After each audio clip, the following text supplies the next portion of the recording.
We just race our race and we do what we can until we die. Hey podcast listener, you're listening to the Semi-Pro Cycling Podcast, the weekly podcast where we discuss all the issues that cyclists talk about.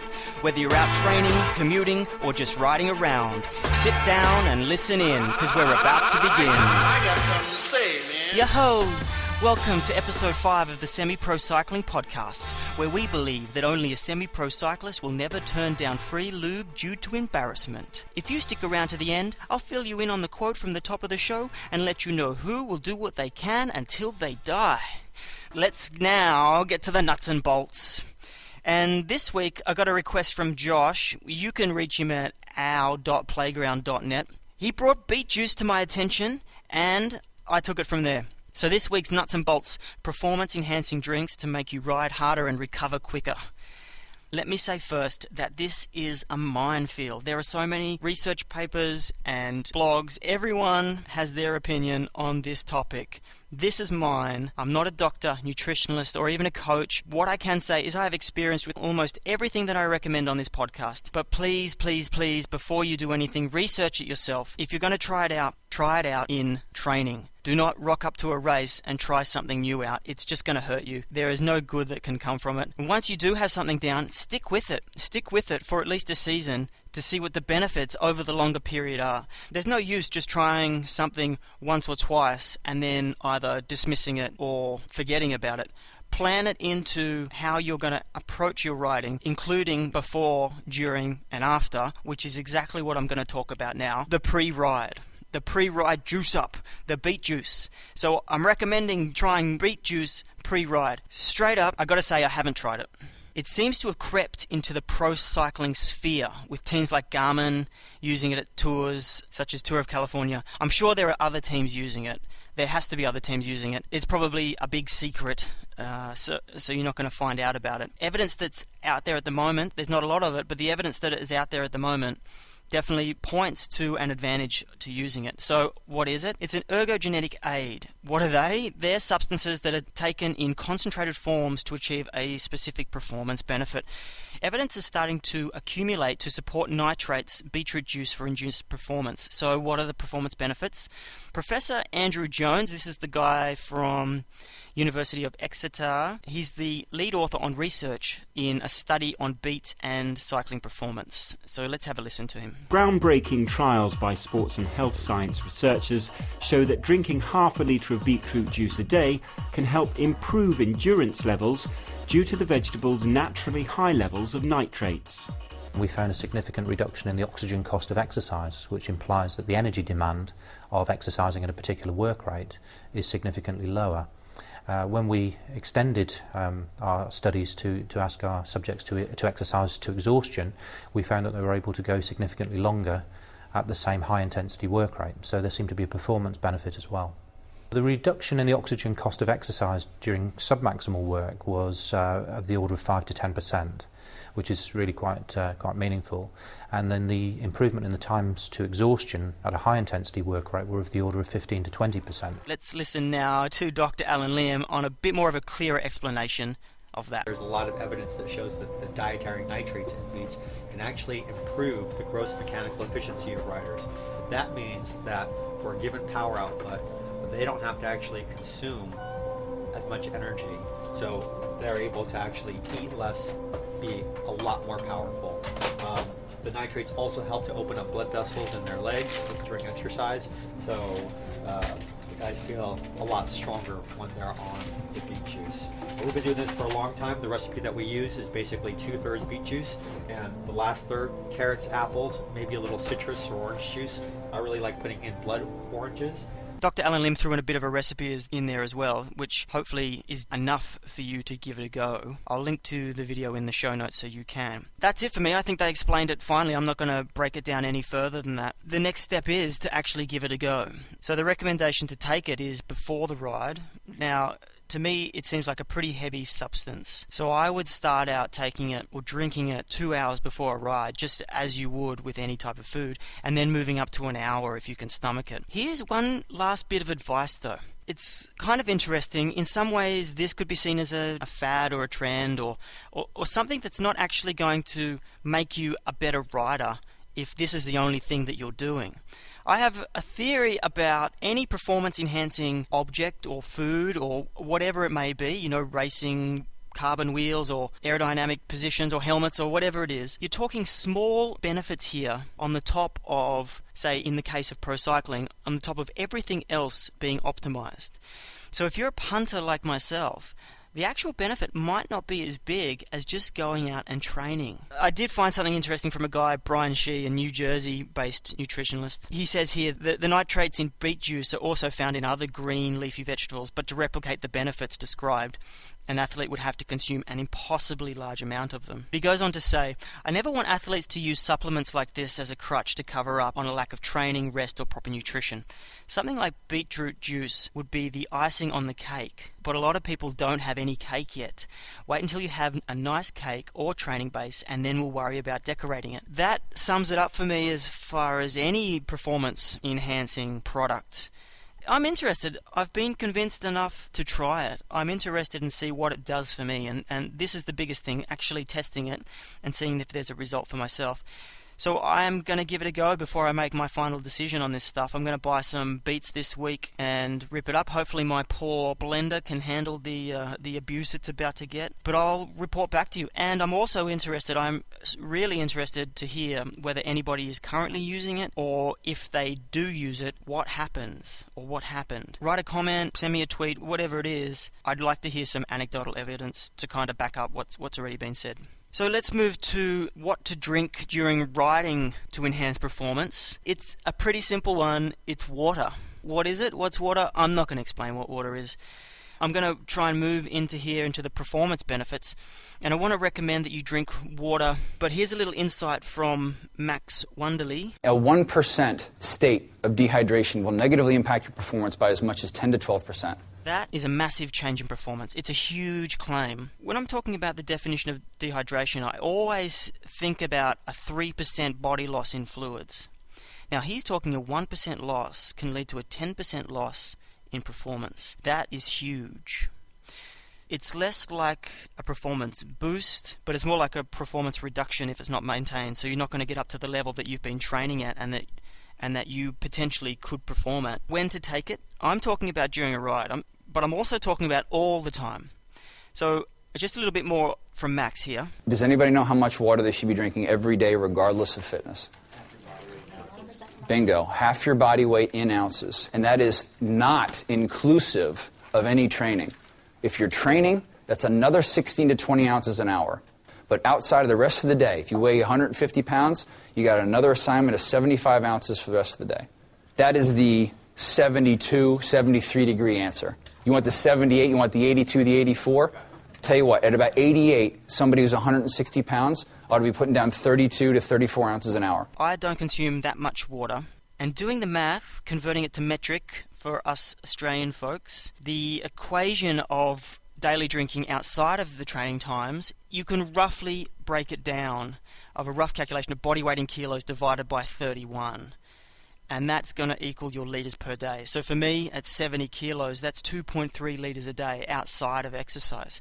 So what is he talking about during exercise? He's talking about if it's 22, 23 degrees outside, that's when you're consuming half a litre of water per hour. If the temperature has increased or the temperature is 30 degrees, talking about 1 litre per hour. This is an aspirational goal in my mind. 1 litre per hour practically in a sport, especially a sport, say like mountain biking, is probably almost impossible. Although I've always been taught 1 bidon per lap. This kind of works in there. It's upping it a little bit when you're getting hotter, but overall that's a lot of water. So I have been trying recently to stick to this. So just to finish on water, here's another clip to back me up. Most people, if they're just exercising for half an hour or an hour, really don't need an electrolyte replacement drink. All they need to rehydrate is water. And for those who really are perspiring very hard, your Ironman triathletes who do need electrolyte replacement, the mineral that they need most is sodium. What I'll say here is that food usually fills the sodium and carb gap for me. But another trick that I have done is adding salt and lemon juice into one bidon. It would be interesting to see people out there trying this for themselves to see how their body reacts to it. I find that the lemon juice balances out the salt, so then the taste, I'm a fiend for lemon anyway, so then I really enjoy the taste and I'll get it down. I won't have any problems wanting to drink. Do you have white crusty marks on your back, and do you also have them on your helmet straps or whatever? Because if you do, you may need to think about sodium intake seriously. If you're worried about cramps, try pickle juice. Now, that's interesting, and I'm not going to go into it here. But there are some studies that say that pickle juice is a good way of relieving cramps. Now, I do have a note on sport drinks. No sport drinks for me. I don't believe in them. I don't see the benefit of actually having a sport drink when I can put everything into my body. It's not that I'm trying to do everything a natural way or whatever. I just don't see what buying a sport drink for $4 or $5 is going to do in a ride that's something that you can just pull from your cupboard can do just as good. It's just too much marketing hype for me. I will link to the Australian Institute of Sport's fact sheet on sports drinks, and you can see for yourself if they make a compelling argument. I read it, and it's interesting, but it's not enough to get me to switch to sport drinks. So the next thing to consume during a ride is caffeine. Now, we all know that it's tightly linked to cycling, and it's more than just chamois time at your local cafe. Let's take a look at it. What is it? It's another ergogenetic aid. Again, these are substances taken in concentrated forms to achieve a specific performance benefit. Caffeine is one that has been shown in well-designed studies to improve performance. So, how, firstly, can we get it into the system? Coke has about 32 milligrams of caffeine in a can. Tea has about the same. Black teas have more caffeine. Green tea has about 15 to 20 milligrams. Coffee is the powerhouse. A cup of coffee has about 110 milligrams depending on the quality. There is another way, though, that you can take caffeine without the coffee and get as many milligrams as coffee. It's called an AeroShot. It came out last year or the year before. It's more like an inhaler that gives you a quick boost through your system. I'm going to put the link up there. Check it out. I haven't used this, but I think there could be benefits to using this in races. If anyone's going to try these things out before I get a chance to do it, let me know.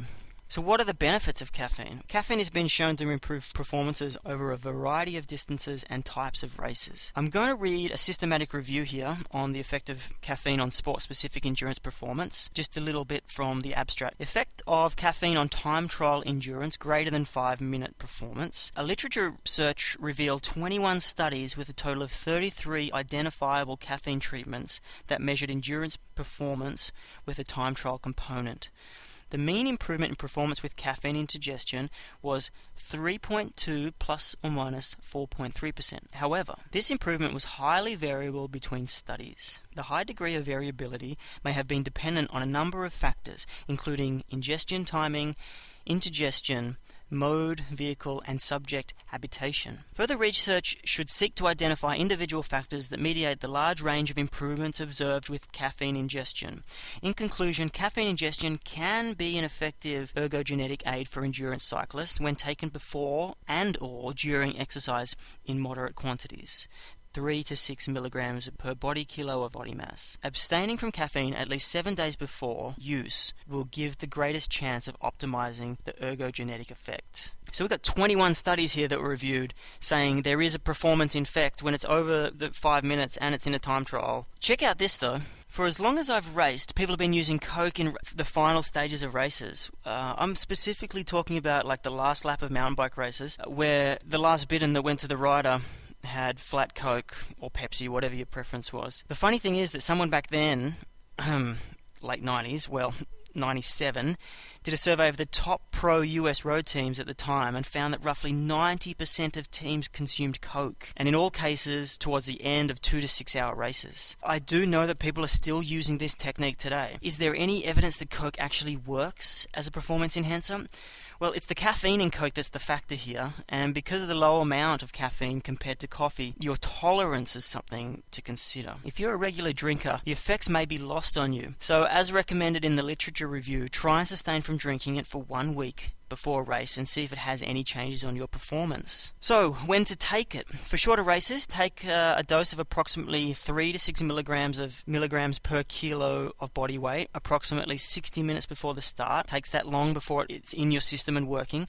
And for long events, do the same at the start and then take approximately 50 milligrams per hour of racing. So that's about 1.5 Cokes an hour. Try it defizzed and diluted in water. So recovery after ride, post-ride. So what I'm talking about here are drinks that provide energy via protein in a convenient form, protein powders. For me, these replace normal food as a convenience thing. It's just a practical way to get protein into my system in the 30-minute window after a ride. Specifically, I'm talking about whey protein. So what is it? Whey is a group of proteins found in milk. It's about 20% of total proteins by weight. Now, the powder itself that you buy is made from waste products. It's a waste product of cheese making, curds and whey, and it comes in two forms. Once filtered, whey protein concentrate and whey protein isolate. So the whey protein concentrate, it's 80% protein by weight, and it's produced by passing the whey through an ultra-fine filter. Most of the lactose and minerals pass through, leaving mainly protein in the filter. Whey protein concentrate does contain some lactose. In contrast to this, whey protein isolate is 90% protein by weight, produced by further filtration. And whey protein isolate contains almost no carbohydrates. There is really nothing to suggest one's better than the other, so just use whey protein isolate as it's lower in lactose and has 10% more protein. So why do you need protein? Well, protein is vital to the repair and recovery of tissue after a ride. Not only should you be rebuilding your fuel stores immediately after a ride, but you also need to repair damaged muscle fibers as soon as possible. So the benefits to recovery, the performance benefits or recovery benefits, there's clear evidence that whey protein can help enhance recovery. It aids the muscles in repairing themselves and building themselves up to promote adaptation to training. There's also evidence to suggest that whey protein can help manage weight and body composition. When to take it? Immediately after hard training sessions. If you drink right then, your body will get stronger, fitter, and recover faster. So how much do you need? Well, depending on the amount and the intensity of your cycling, the recommended range is 1.2 to 1.4 protein per kilograms of body weight per day. So I'm talking about 30 grams of whey protein isolate with water, which should get you about 130 calories and 5 grams of carbs and 25 grams of protein. You can flavour it with some honey or some frozen berries, but just don't go overboard with those things because they can be large calorie traps. Once you're done with the protein shake, after you're showered and dressed, eat something more substantial with carbs and protein to top up your daily recommended limit to prepare your body for the next ride. Okay, now what's the conclusion of all of these things? So I've just written down 4 main takeaways from what I've been talking about. First one, try beet juice for yourself to see if the scientific evidence can be proven in your riding and let me know how you go. Number 2, work out your daily water consumption and hourly rate during exercise based on the temperature that you're riding in or exercising in, and try some salt and lemon in your water. Number 3, try restraining from coffee for 1 week and then try coffee and or Coke in a ride or race to see if it works for you. Let me know what the result is. The final one, and number 4, get some whey protein isolate and make shakes after your ride for recovery and tell me if you notice the difference on your next ride. Let's get to the tech, hacks and products section. I've got a homemade gel recipe here. I started using this when I was looking for an alternative to buying gels and buying protein bars. I wanted something that I could ingest quickly and that I could just wash down with water. At the time I was carrying a Camelback that had 2 litres of water, so I did have enough water to be able to wash this down. I went through a few recipes and I experimented a fair bit. I did come up with my final solution in the end, and I'll put the recipe up on the show notes so you can try it out for yourself. Okay, so the recipe itself delivers 320 calories, which is a little more than 3 packets of goo, the brand name goo gels. The ingredients, 65 grams of maltodextrin. It's basically just brewer's sugar.